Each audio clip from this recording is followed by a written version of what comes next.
So this is a very rough layout of what I want the piece to look like. It's going to be a wall piece. It's going to probably be about 7 feet long and about 4 feet tall. Circles would be more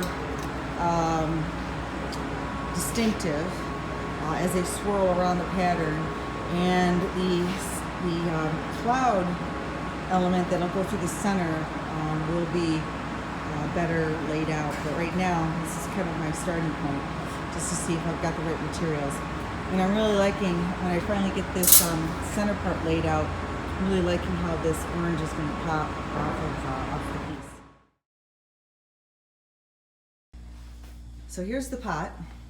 It's basically just, I don't know, some sort of campground pot. Found it at Haggerty Metals. I've marked with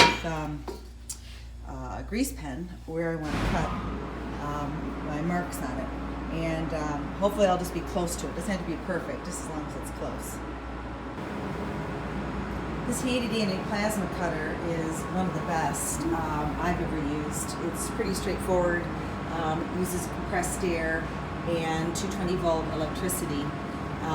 You just set it for 220 and keep the pressure, I think you keep it around 100 here, 80 actually, and we'll see how it works and cuts through the metal. So here are the final cut pieces. I really kind of like how they turned out. They look very organic, and obviously the color is awesome. I'll have to grind up a couple places, but overall I'm pleased. Okay, now I'm doing some metal prep, starting with sandblasting, and you can see the difference of this sandblasted piece versus this piece, which has not been sandblasted yet. It's all the extraneous rust and grime and grease off of the piece. So when I decide how I want to finish it, the metal will be prepped. I can't fit the finished piece into the sandblaster, so I have to do each individual piece. And like I said in previous videos, prepping is more important than you think, because it always will bite you in the butt later if you haven't done a good prep. Okay, I'm done sandblasting for this project, although I am still going to have to do some grinding because these are plasma cuts, courtesy of a friend of mine, Marilyn Strand, who did this wonderful sculpture that involved a lot of keys, and this is the plasma drop, or plasma skeleton like I like to call it. But what's left over is, if you can see, around the edge here is just some they call slag. It's kind of the goober of molten metal, and it's kind of rough on the fingers. It isn't very refined. So I'll have to take the grinder to each of these little keyhole areas and clean that up before I get started welding. Okay, the pieces are finished being sandblasted and grinded. And then what I did on the grinding is I left a lot of the powder coat finish on it because this is going to be almost like the mist that goes through the center of a cloud or a sun. I really want a lot of dimension and irregularity in the finish. So if I decide to powder coat it or clear coat it, you'll see this. If I decide to rust it out, you won't, but either way I'm prepared. So now I'm going to weld, and I found my 2 weld spots, so I'm going to go ahead and just tap this to see if I like the form.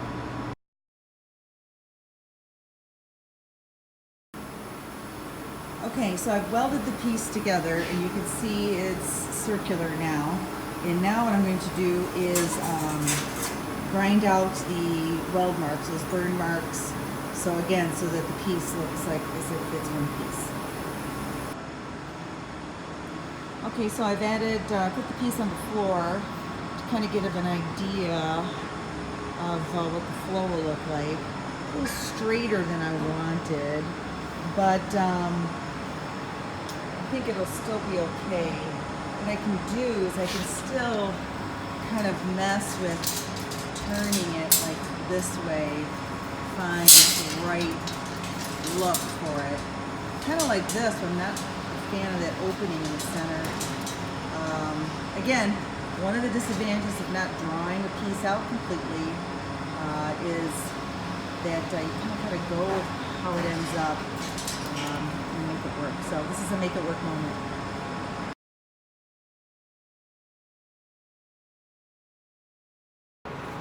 Okay, I just finished the piece that I probably will call Harvest Moon, and I've got a little more grinding to do, and then I'll put a finish on it.